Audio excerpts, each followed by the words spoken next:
Testing, testing. It says I'm live, but how do I know? Okay. All right. Do do do. Do do do. All right. We have moved the mic a little bit. Hopefully it's still working. Okay, cool. We have got my quick reference card. We've got combat stunts, role-playing stunts, exploration stunts, list of major actions, minor actions, basic tests, and representing experience points, which I'm not going to use, but that is fine. All right. And we've got the character sheet, Acer Varus.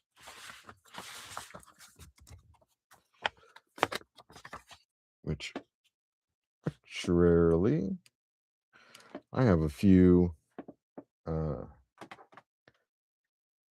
little like book stands that I found in our collection of assorted things. I'm going to go grab one really quick to prop up the character.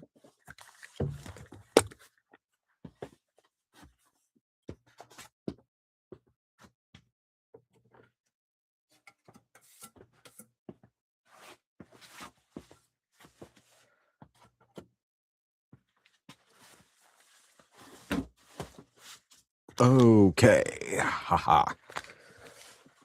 All right. And of course, it's off camera. That works good enough. So, this is a lovely dot grid journal. And as you can see, it is blank for the most part, for some parts. I love these. These are my favorite, the dot grid journals, because you can make maps, you can write on them, which is well, obviously you can write in them.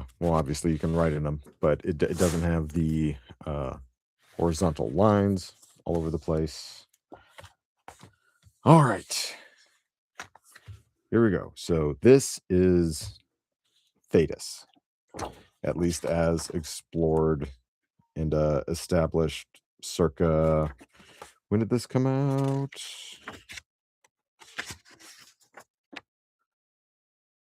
2017. Dragon Age Core Rule Book, copyright 2015 through 2017. Yeah, so up into Dragon Age Inquisition. And it has all the big players, the Deventer Imperium, Free Marches for Eldon, Navarre, Ravane, Orlais, and the sort of center of where the campaign is going to be taking place, Antiva. And unfortunately, they use the same color and font all over the place, even if it is very hard to see in the blues of the ocean that they use. Not exactly the best design choice, but we will survive.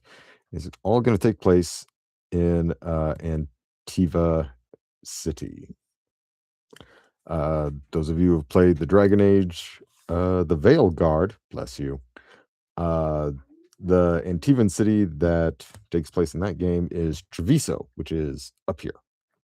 But we're going to play in Antiva City, and from what I could find, there's not really a map of Antiva City, which works great for me because I get to make it. I get to make what I feel Antiva City should look like.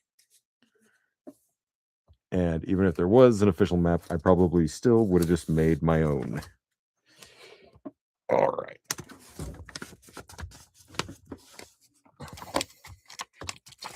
To knock all the wires around, I'm going to get out.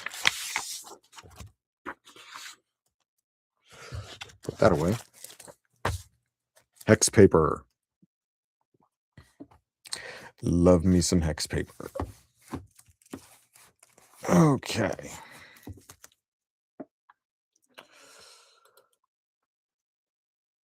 Da, da, da. All right. And trusty mechanical pencil. So what we have, can't quite zoom, Antiva City sits on the south side of this little inlet bay here.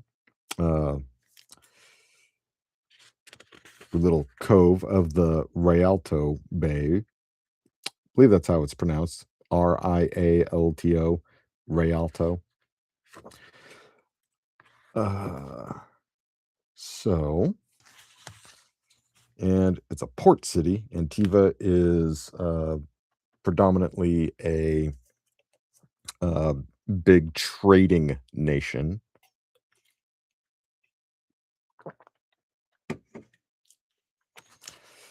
So we will get a bigger desk. Actually, I wonder if I can.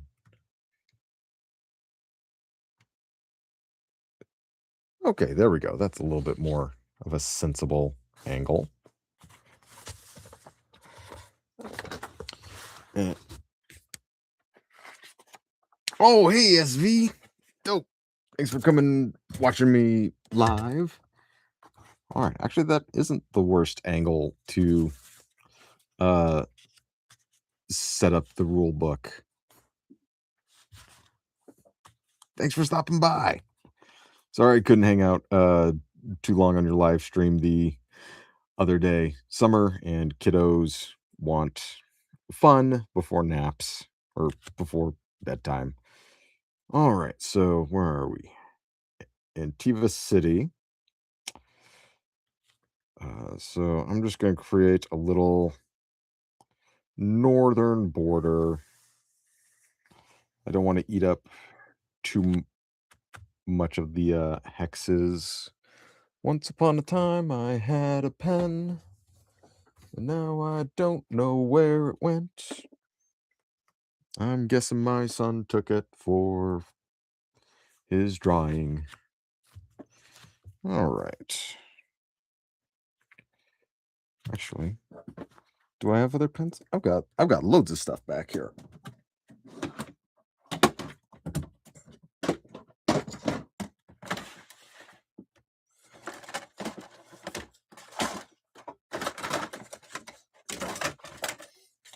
I've an entire collection of pens that just went all over the place because the top was not properly closed. Okay, what is this? Navy blue? Navy blue seems like a good color to denote the border. All right, so this is going to be the shoreline.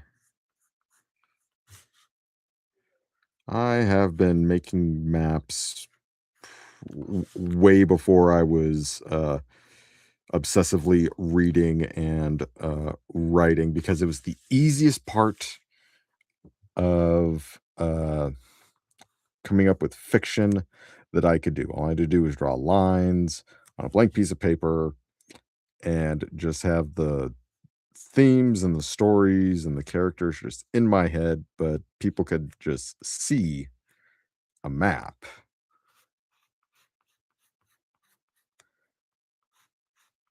And it was always like the coolest part of the books for me. Just cracking open the Hobbit or the Lord of the Rings and just seeing like, oh my gosh, all of these places. Are they gonna go to him? Like, the mostly no, but they'll reference the hell out of them throughout the story. Like, what was the kingdom of Arnor? Like, doesn't matter unless you read the Silmarillion. All right. So we got a nice little northern coastline here. Okay. And so for cities, uh, I find the best way to do it is kind of break stuff down into uh districts. There's there's a probably 1,001 ways to draw city maps. Some people like to do it very organically because cities don't just pop up. It usually starts with, a few houses or some sort of resource there and expands out. So the oldest stuff is going to be inward, the newest stuff is going to be outward, and that could change depending on the needs of the society. Usually, the first thing is some sort of fortification or some sort of warehouse, granaries, where original trade would be. And then, like, the further out you get, like inns, uh,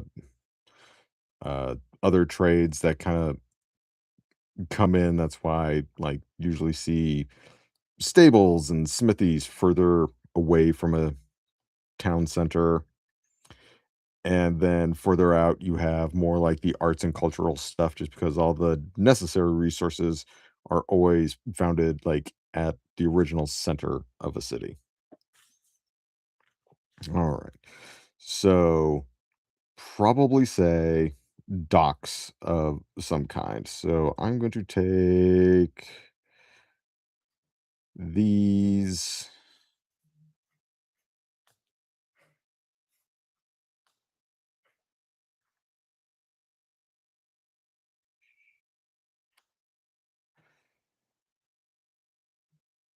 uh, let's get a color. Let's do a different blue, perhaps. Or let's see, docks. Let's do this sort of, what is this? Mint. Mint. And this is just kind of like a version 1 map. So obviously cities aren't designed on hexagonal grids, but it'll be good to give me just kind of a rough idea of location. And then I can make a uh, highly accurate map. I can make one that's a little bit more illustrative, where it's just kind of like the prominent uh, locations where the characters uh, would go to. I'm a big fan of Dragon Age 2, as I said in my previous video, and that pretty much had two maps, technically three. There was Kirkwall, daytime, and it had points of interest that you would just bounce to. Uh, oh, yeah, no worries, SV. We all got to eat. Uh, yeah, so Dragon Age 2 had daytime Kirkwall, where most all the locations were open, except I want to say one was open, and then there's Kirkwall nighttime, which a couple of locations were closed, like the I want to say it was like Hightown, or like where the rich people uh lived, and then I think it was Darktown, or it's kind of the kind of the criminal underworld place was.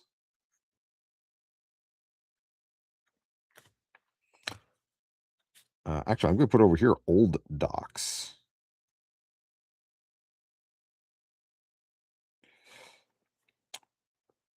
Like these are the this is where the docks were uh in the beginning. In Antiva City's origin, the docks were down here. Then I think probably new docks probably would be a bit smaller. And we'll put those on the other side.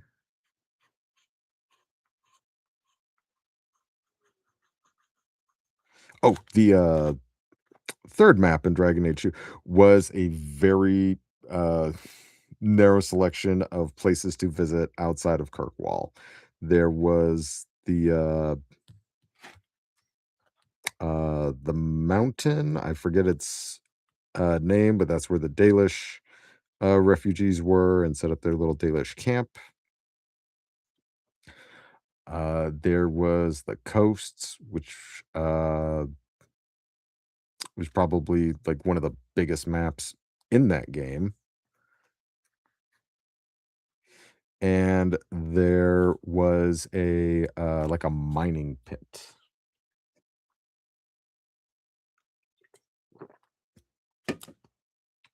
And one of the big criticisms of Dragon Age 2 was repetitive dungeons. And I understand I played that game probably 10 times, which means I had to play all those dungeons, all the multiples of times 10. But I think the clever thing they did with it, though, was since Dragon Age 2 takes place over the span of like 5 or 7 years. I forget now. I used to know, but I forgot. Uh, and so the location maps would change. Like a place that would be blocked before would now be open. A place that was open before is now blocked, and there'd be new mobs in there or enemy encounters.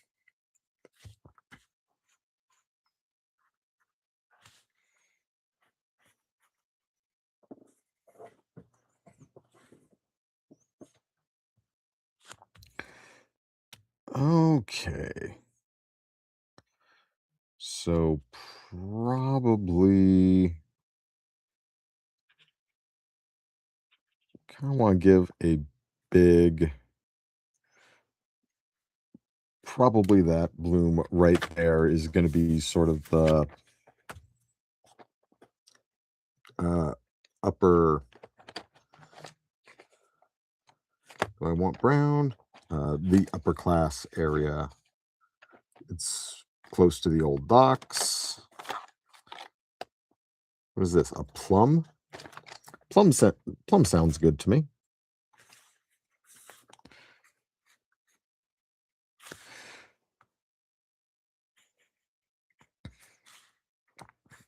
Yeah, so this is kind of where probably the, merchant lords would be. They have a fairly big area. It's right next to the old docks and fairly close to the new docks.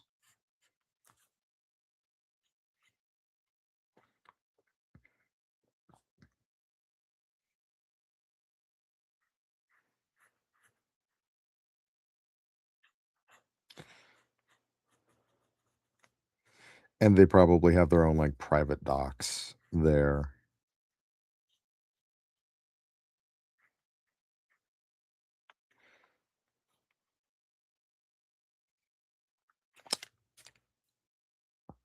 And call that High Merchants Quarter.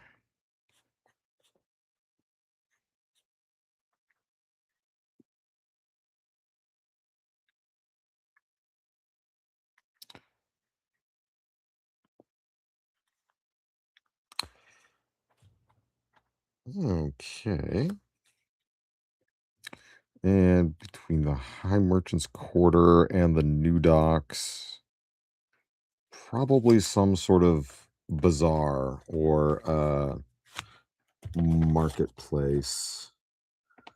Let's do a magenta.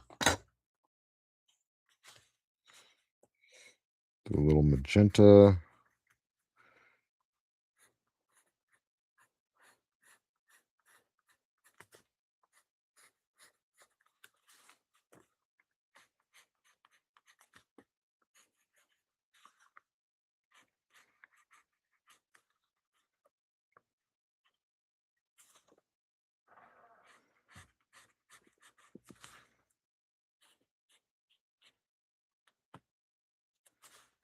Yeah, I think we cut off right there.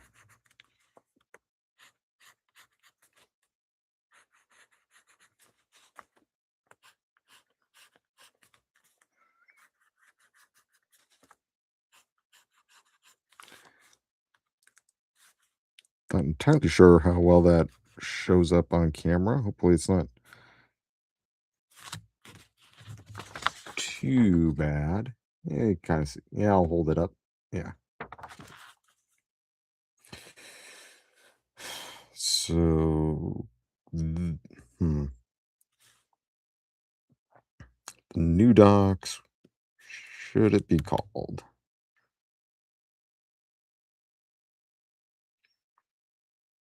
I think I just call it the Antiva Bazaar.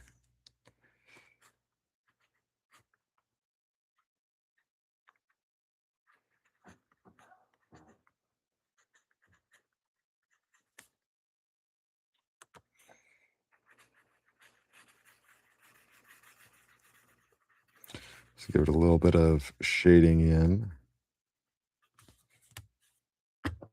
Probably do that with the other ones. Which one was this? Navy blue. Don't need navy blue. Hopefully, it picks up a little bit better on camera. And this will probably get revised a couple of times until I get it right the way I want it. But if we're just kind of flexing imagination, it's not that bad. Probably if I was just sitting in my car working on this, it would be a lot more squiggles.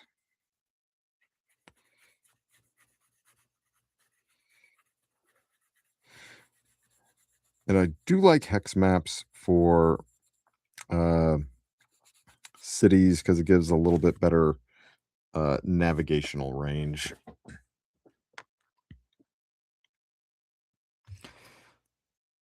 Okay, so High Merchants Quarter. Uh,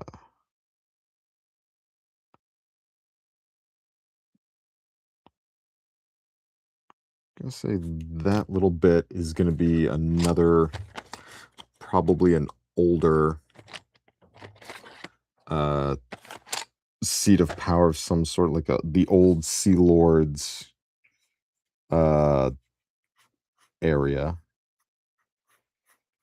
There's not a heck of a lot of info on Antiva on the Dragon Age wiki. Well, compared to the others, but others have had like whole games said about them. Like the first one, it's everything takes place in Ferelden, and two, everything takes place in one city. It all takes place in Kirkwall. In Inquisition, they have a lot of big open world, very sandbox maps, which I feel was very in style at the time, the early 20 teens. Actually, I had to look up when Dragon Age Inquisition came out. It came out in like no early November 2014, and I thought it was like 2013. Okay, so the Sea Lord's seat.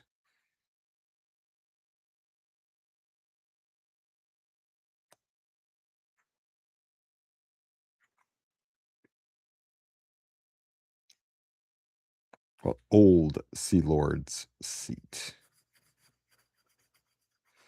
Yeah, so Antiva doesn't really have a standing army per se.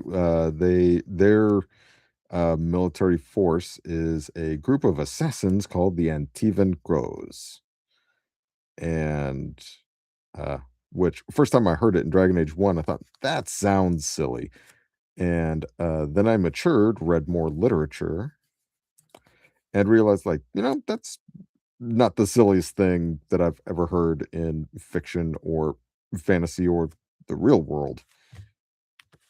For that fact. Okay.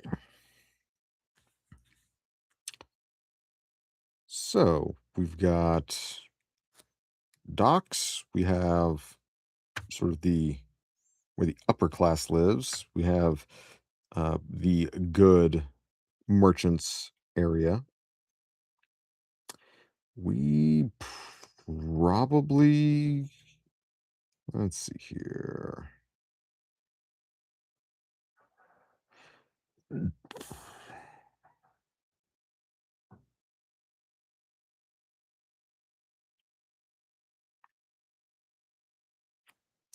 Yeah, I'm gonna say that much. Like we need a slums of some kind.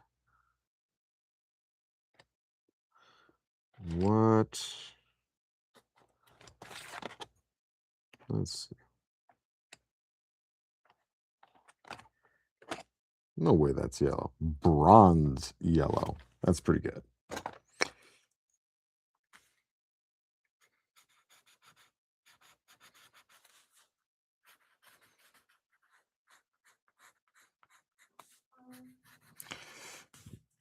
Bronze yellow for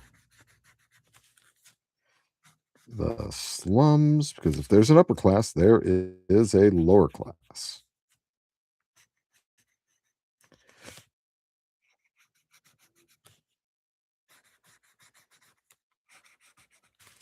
And the lower class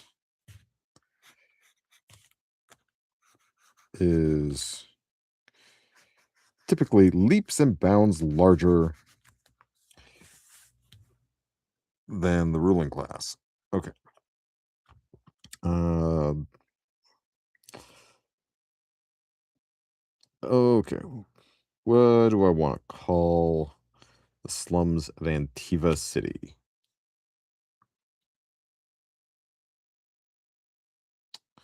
Do I want to call the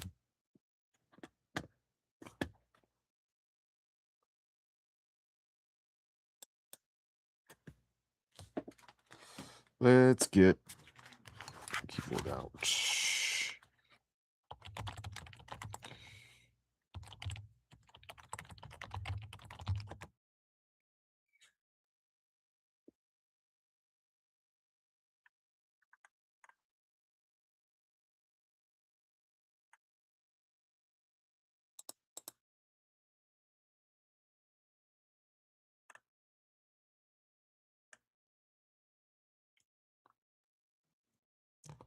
I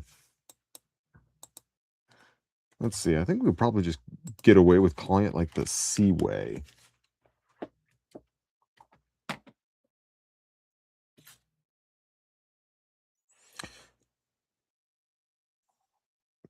Or yeah, uh, the Wetway, the Seaway,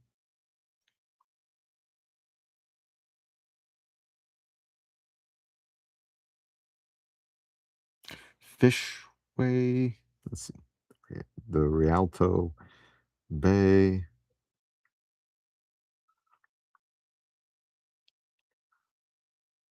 You can call it the Eel Way.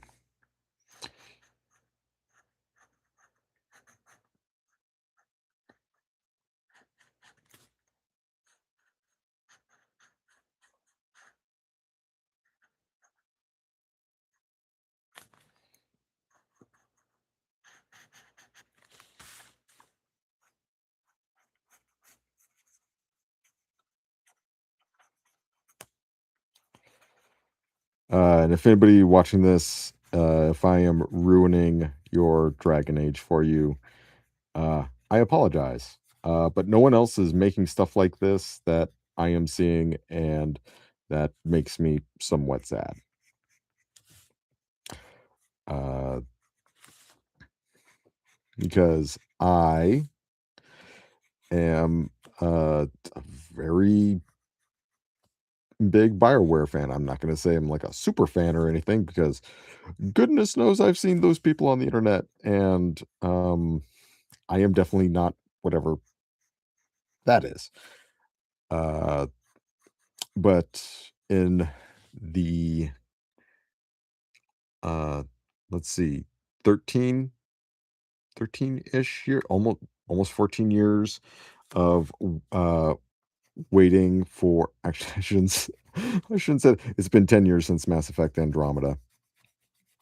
Uh, but sometimes it feels longer to me. Waiting for the next Mass Effect game, but sometimes it feels longer to me. Waiting for the next Mass Effect game.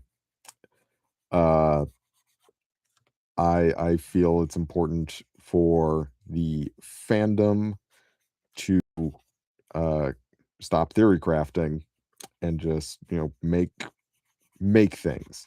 I don't just mean fan art, but make stories. Like we all have the uh you know what we want in like the next Mass Effect. Uh and some of the wants are valid, some of them are definitely copium, I think is the term that I hear get thrown around. And some are just absolutely nuts, but like enjoy your ambition for such a bold desire to have this in the next Mass Effect game. I was not as big into Dragon Age as a lot of uh, people were in the BioWare sphere or the BioWare fan sphere. Oh, sounds good, SV. Uh, yeah, so, well, I should say after Inquisition. Inquisition cooled me very fast on Dragon Age. Uh, but I definitely wish there was more of that uh, in just these sort of video game areas where like we have RPGs. I've seen fan comics and things like that. That is great, but RPGs and hopefully trying to run this solo, I can get a little bit of just kind of that thing that I'm craving. Like I love the BioWare uh universes. I won't say that I agree with the writing or plotting or story all the time, but I love the worlds they come up with. Okay, so we have that. We should do, let's see what color, dark brown. Dark brown.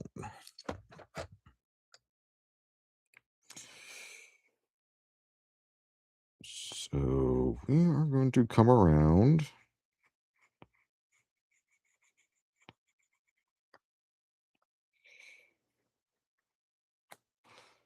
We need some sort of trades district, someplace where people would make things, little textile factories, the uh, foundries. Actually, foundries would probably be more over here.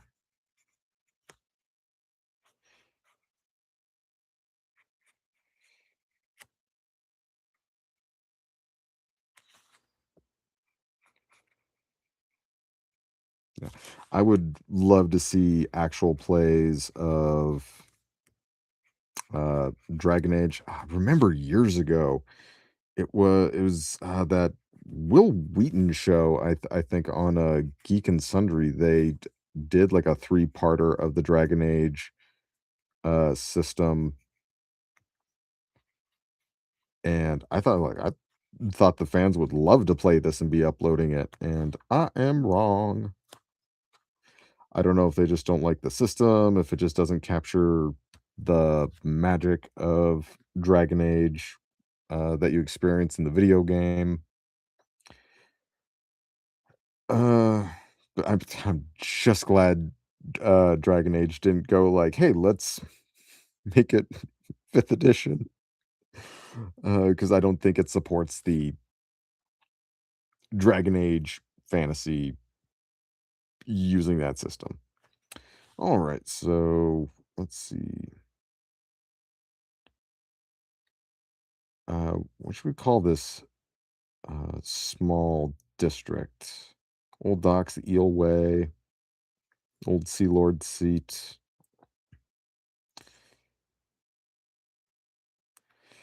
uh, Maker's Row.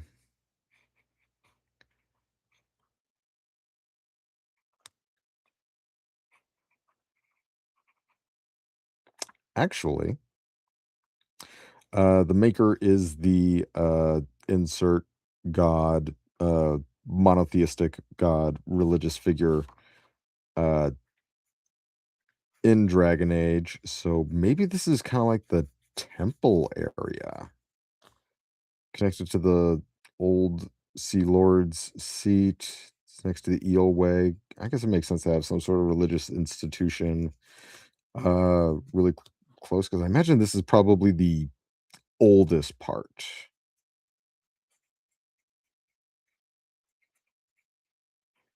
So Maker's Row is probably where they have a chantry, some social services.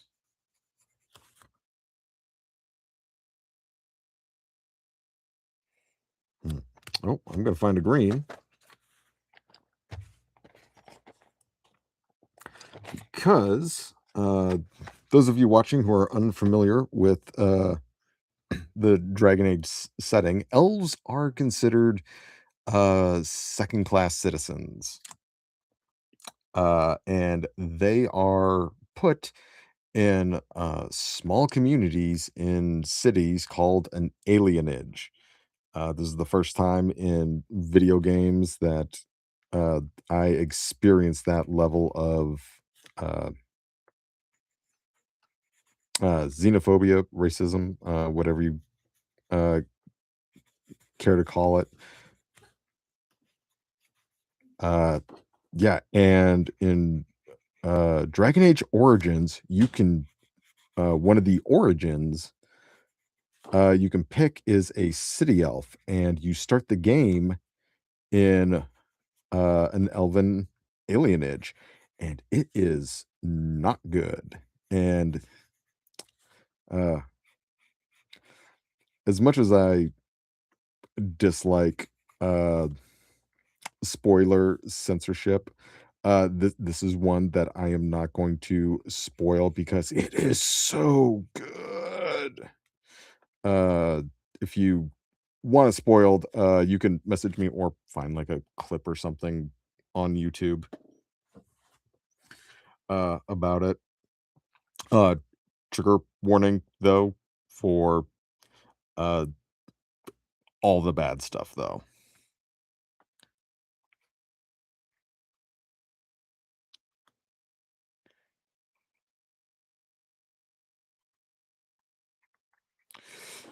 Do have to say Dragon Age Origins did something amazing. It gave you uh the character customizer was about as good as you can get back in 2008, 2009 maybe. But it lets you pick from all these different origins from between human, dwarf, and elf. And your class options were warrior, rogue, and mage. And if you selected mage, uh, your origin was you started in a mage's circle, which is like mage school slash uh prison. More of a kind of like a pre-release center. where you're just gonna watch to make sure that uh you're not gonna start using blood magic or, try to use magic to destroy whole cities because magic can do that in this game, and it does from time to time. Okay. So just realized I put the elven alienage right next to the high merchant's quarter. Uh, I imagine the southern walls are really tall.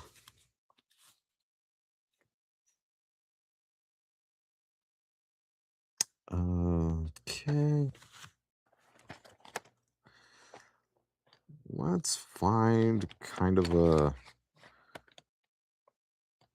gray. Here we go. Cool gray.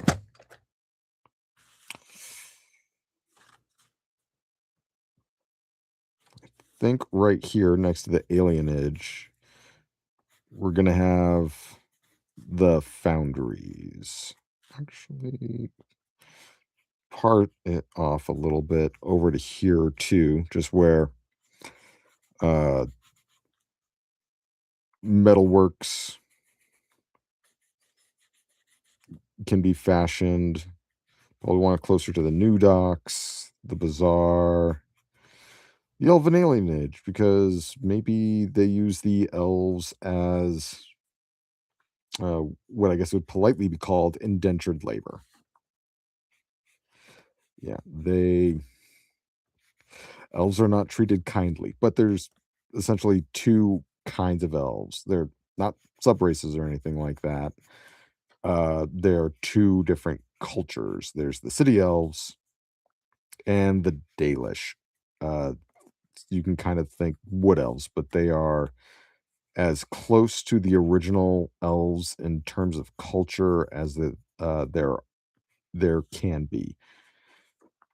And you hear city elves talk about the Dalish as kind of like a myth. You hear some of them say like, "We're gonna go." Leave the city, go find the Dalish, and the Dalish really don't want anything to do with the city elves. They think like, no, you sold out your culture for comforts and stuff like that. And like, you don't understand. Like, humans will just abduct elves from the alienage and do horrible things to them. All right. So this will do. I think we'll call it the stacks.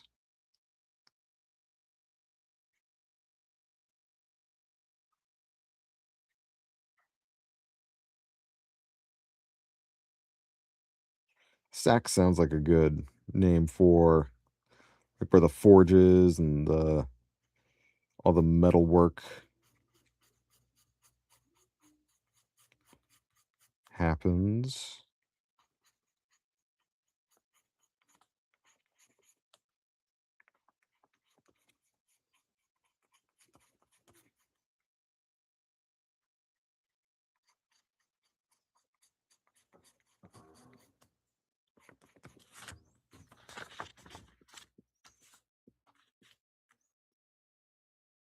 All right, Maker's Row, which was decidedly where the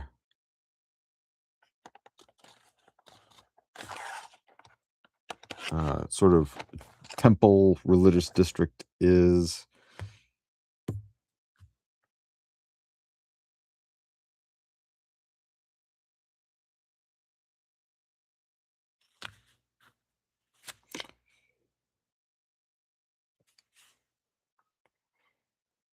Here we go. We'll do this blue.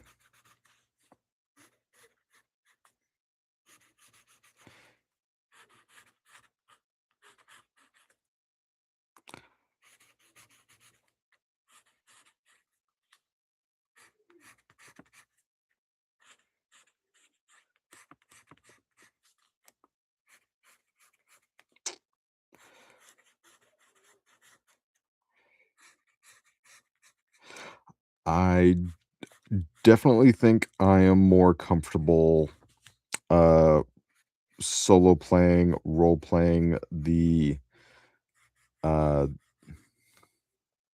varying degrees of evils in the world of Thedas than I am from the Song of Ice and Fire uh, lore canon, because I think it handles things like, discrimination, uh, fear and power politics, the Mage versus Templar conflict that I'm going to be playing in that era. More comfortable with that because how uh, fantasized it is. I can disconnect enough to uh, really play it in more a fictional sense where Song of Ice and Fire is very has very strong connections to real world stuff that continues to happen. And uh, I do tend to view video games as art, and art has a lot of allegory and interpretational stuff with it. What was I doing with the blue? Oh, let's see.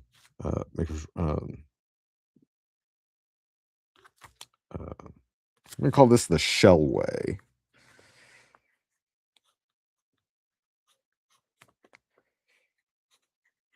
The shell way. This is where uh, just kind of crafts and other stuff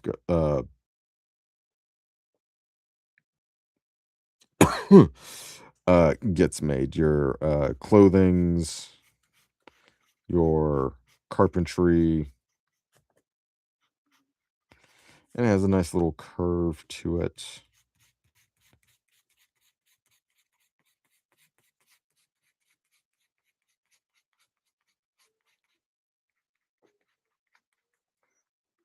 I really should make a probably a series of videos on Dragon Age, just uh, playing the games, my thoughts and opinions, and more what they mean to me.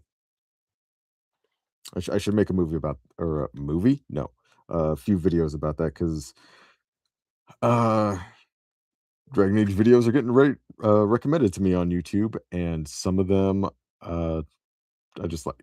We get it, dude. You don't like the game. You don't like this, that, or the other thing. I don't think it was bad. I don't think it's a big deal or something to dislike about, but you have your reasons and your own experiences that have led you to those conclusions, and it's not my job to tell you otherwise.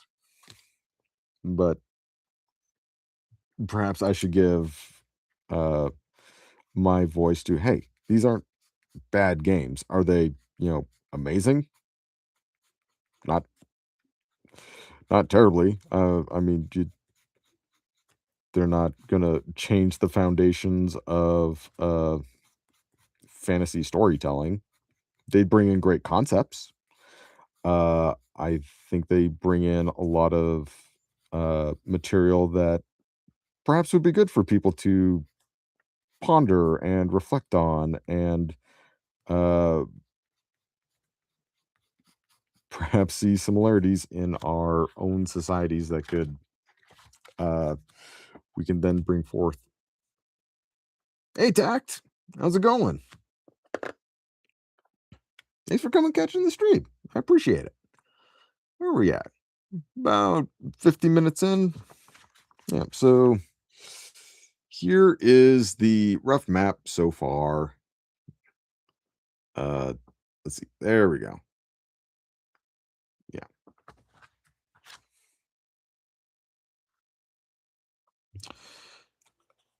Yeah. Actually, I am breaking one of the cardinal sins that I always bemoan in map making. Put a point of interest in there. Otherwise, you just made something not interesting. So probably later or in like a version 2 of the map, I'll go through and put like what is a place in the eel way that the characters uh could go to, or the Old seat of or the old Sea Lord's seat. Uh, put something interesting in it, essentially. Okay, I feel like we might be missing a few things.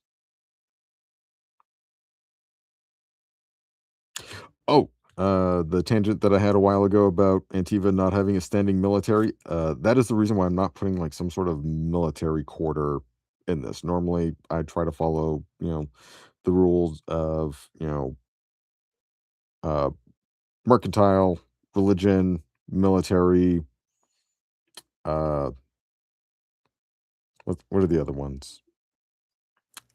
Social, social, political, uh, economic,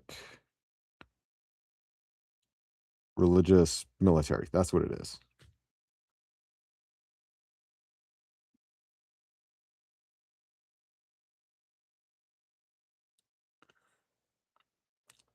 Yes, the sound of my voice is great for multitasking.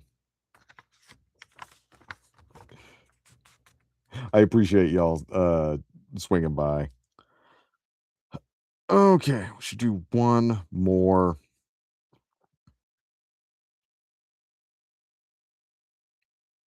Oh, I know what we need to do.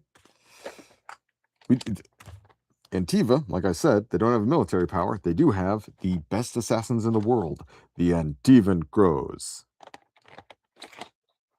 And we should put in their sort of HQ. I kind of think I want to make this a 4 square. Oh, I chose the right purple. This is definitely the Dragon Age of the Veil Guard and Teven Crow purple.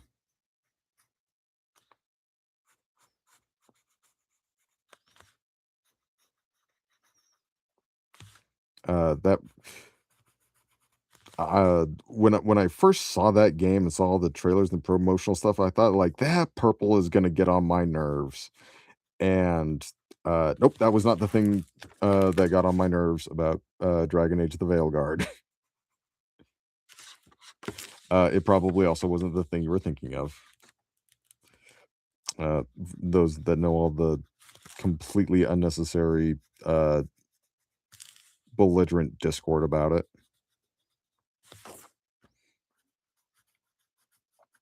Perhaps I should say, uh, the thing I didn't terribly like about Dragon Age of the Veilguard was the thing that everybody loved. I did not like the ending. Uh, it felt like a very long ending that did not need to be as long. Still enjoyed it, but I thought like we could have cut this down like 10, 15 minutes of gameplay. But they didn't ask me to write it or, do game direction or anything. Uh, I am blanking, like, where's the place that you keep birds? I know there's a name for it. I think there might even be a name for a place that you keep ravens or, crows. Do people keep crows? Aviary?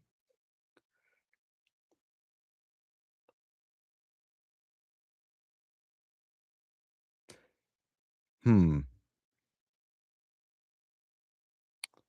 My initial reaction was like, "Avery, yeah, the Antivan Aviary," like, that's a little too alliterative, but at the same time, perhaps that's why they uh, originally called it Antiva because it kind of goes along with Avery.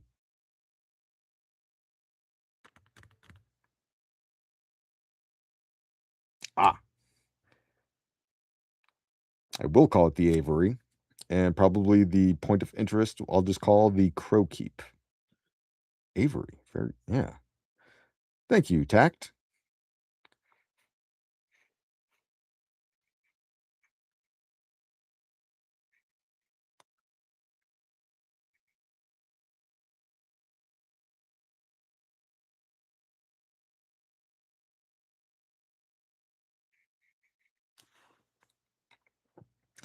When I saw the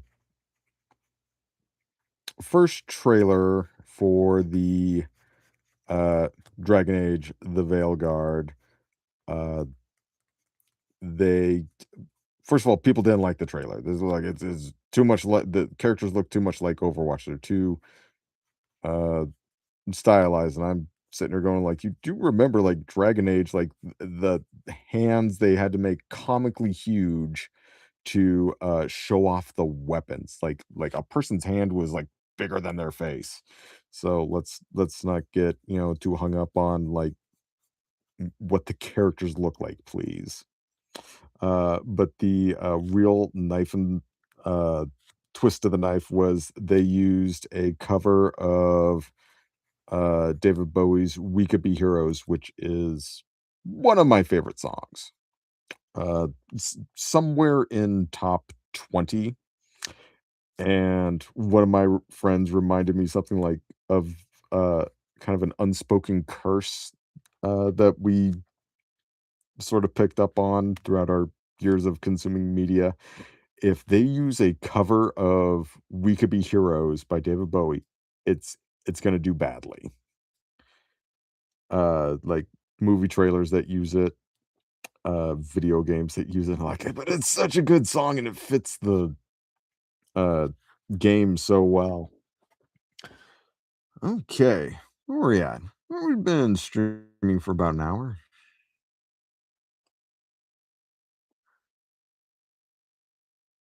Trailer cover songs of classic tunes is my biggest pet peeves in general. I can understand that. I can understand. But I am also one of those people. Uh, I'm gonna assume that there are more people like me. Uh, I do not like any Beatles song written and performed by the Beatles. I have loved just about every single Beatles cover song that has ever come out, and I can't explain it.